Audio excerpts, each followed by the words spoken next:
La Bible en un an. De Samuel chapitre 14 à 2 Samuel chapitre 15 verset 22. Psaume 119, 97 à 112. Proverbe 16, 8 à 9. Lecture du 29 mai.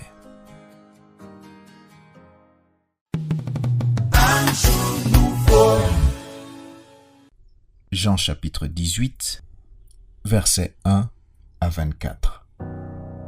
Lorsqu'il eut dit ces choses, Jésus alla avec ses disciples de l'autre côté du torrent du Cédron, où se trouvait un jardin dans lequel il entra, lui et ses disciples. Judas, qui le livrait, connaissait ce lieu parce que Jésus et ses disciples s'y étaient souvent réunis. Judas donc, ayant pris la cohorte et les huissiers qu'envoyèrent les principaux sacrificateurs et les pharisiens, vint là avec des lanternes, des flambeaux et des armes. Jésus, sachant tout ce qui devait lui arriver, s'avança et leur dit : « Qui cherchez-vous » Ils lui répondirent : « Jésus de Nazareth. » Jésus leur dit : « C'est moi. » Et Judas, qui le livrait, était avec eux. Lorsque Jésus leur eut dit : « C'est moi », ils reculèrent et tombèrent par terre. Il leur demanda de nouveau : « Qui cherchez-vous » Et ils dirent : « Jésus de Nazareth. » Jésus répondit : « Je vous ai dit que c'est moi. Si donc c'est moi que vous cherchez, laissez aller ceux-ci. » Il dit cela afin que s'accomplît la parole qu'il avait dite : « Je n'ai perdu aucun de ceux que tu m'as donnés. » Simon-Pierre, qui avait une épée, la tira, frappa le serviteur du souverain sacrificateur et lui coupa l'oreille droite. Ce serviteur s'appelait Malchus. Jésus dit à Pierre : « Remets ton épée dans le fourreau. Ne boirai-je pas la coupe que le Père m'a donnée à boire ?» La cohorte, le tribun et les huissiers des Juifs se saisirent alors de Jésus et le lièrent. Ils l'emmenèrent d'abord chez Anne, car il était le beau-père de Caïphe, qui était souverain sacrificateur cette année-là.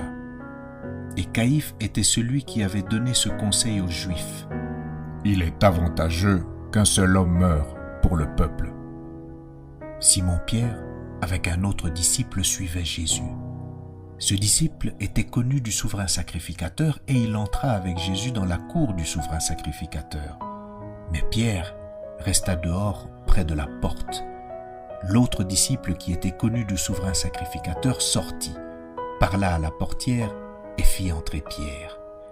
Alors la servante, la portière, dit à Pierre : « Toi aussi, n'es-tu pas des disciples de cet homme ?» Il dit : « Je n'en suis point. » Les serviteurs et les huissiers qui étaient là avaient allumé un brasier, car il faisait froid, et ils se chauffaient. Pierre se tenait avec eux et se chauffait. Le souverain sacrificateur interrogea Jésus sur ses disciples et sur sa doctrine. Jésus lui répondit : « J'ai parlé ouvertement au monde. J'ai toujours enseigné dans la synagogue et dans le temple où tous les Juifs s'assemblent, et je n'ai rien dit en secret. Pourquoi m'interroges-tu ?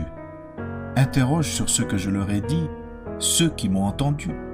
Voici ceux-là savent ce que j'ai dit. » À ces mots, un des huissiers qui se trouvait là donna un soufflet à Jésus en disant : « Est-ce ainsi que tu réponds au souverain sacrificateur ?» Jésus lui dit : « Si j'ai mal parlé, fais voir ce que j'ai dit de mal.